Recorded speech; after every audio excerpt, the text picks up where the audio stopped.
Hi, so in this video we're going to be covering another group of amphibians. So these are the Caecilians that we're looking at next. So the order for Caecilians is either referred to as Gymnophiona or Apoda, depending on which source you're looking at. Gymnophiona means naked and snake-like. Apoda means no feet. A meaning absence of, poda meaning foot, like when you're talking about a podiatrist, someone who takes care of feet. So these are all of the Caecilians. So it's a group of amphibians you've probably never heard about before. I wouldn't blame you.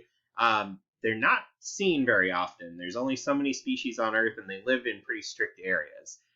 They only live in tropical regions, so you're only going to see these kind of near the equator around the world.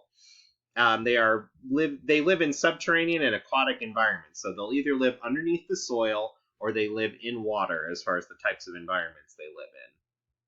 They do develop some mineralized scales in the skin, so this is our one amphibian that breaks the mold a little bit by having some little tiny scales compared to the other ones, but they don't form nearly as hard. They still let them absorb water and do respiration through their skin if they need to, so it doesn't totally block that off. They do appear segmented due to these skin folds, so again, if you look at this one, it looks very segmented, just like an earthworm, and that helps them with the burrowing process. It lets them get through the soil very easily whenever they have this kind of pattern to their body. So you might be asking, well, hey, how are they tetrapods? We just said all of our amphibians are tetrapods. They all have 4 feet, tetra meaning 4, pod meaning foot, and Caecilians don't have feet. They lack limbs and they lack limb girdles, so they don't have any limbs whatsoever. They have no legs, they have no arms, they have no feet. The only feet that they have are referred to as degenerate feet. They don't function as feet anymore. They're little tiny blips. But if we look in the fossil record, we do see some Caecilians that have remnants of feet still attached to the skeleton. And this is a reconstruction of what one of them looks like. It's an illustration. So this species is extinct. They have evolved over time to not have limbs. It gives them some of the same advantages that snakes have for them not having limbs. It lets you burrow more easily, move through the underbrush more easily. It just helps with that type of locomotion. So if we talk about the Gymnophiona life cycle, again, you can watch this video clip to get a little bit more of a sense of the life cycle of the Caecilian. So if you're looking at the presentation on Classroom, go ahead and click the link. Basically, they move through an egg stage to a larva stage to an adult stage. And the larva and adult stage look pretty similar to one another. The big thing to note whenever they are larvae, they do not have gills in most cases as larvae. There are a few exceptions, but most of our amphibians do have gills whenever they're larvae, but this one, again, breaks the mold a little bit on that front.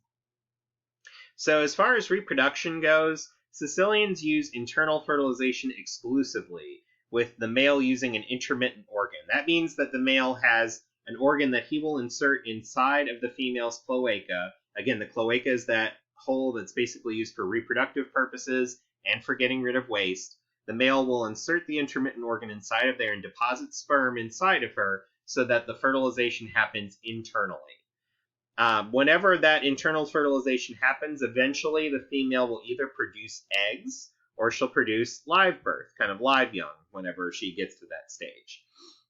And when mom does this, we see maternal care present in some species. Maternal meaning that the mom helps take care of the offspring. So here you can see one female guarding her nest of eggs, and then this mom is actually helping her babies out in a little bit of a different way. So again, I would watch these 2 videos if you look at the presentation on Classroom to get a little bit more of an impression of it. Basically, the baby Caecilians, to help them grow and develop, they will eat mom's skin. Usually, we see them eating the external skin, but some species, especially with the live-bearing species, they may be eating certain tissue layers that are on the inside of mom's body as well. But these are to help give the babies a jump start to help them develop and grow really quickly. Other than when they're babies, their diet is not overall very well known. From what people have kind of surveyed from watching Caecilians in the wild, it appears to mostly be invertebrates that they eat, so bugs, worms, things like that, but also possibly some plant matter and detritus. So we're starting to see a little bit more of an omnivorous diet, again, very different from most of our amphibians who are mostly strict carnivores. But our Caecilian breaks the mold a little bit on that one. And again, this video clip, if you look at this on Classroom, this is showing a Caecilian, an aquatic one, eating some bloodworms inside of an aquarium. just kind of giving you an impression of what it looks like whenever they are eating and hunting. Again, they're pretty clumsy, but they do okay. As far as gymnophiona locomotion, with all of our Caecilians, they're great burrowers, pretty decent swimmers. That shovel head that they have, again, it's kind of flat on top. It helps them dig through dirt. It helps them push dirt around.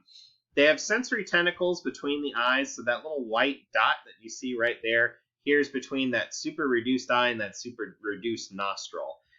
These are mostly to help with what we refer to as chemoreception, so what we think of as our sense of smell.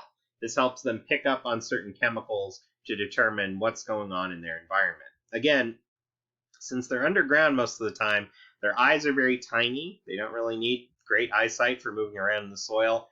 And that nostril is very, very reduced to make sure that they don't just get tons and tons of dirt inside of their nostril and suffocate. Most of the sense of smell is done through that little tentacle.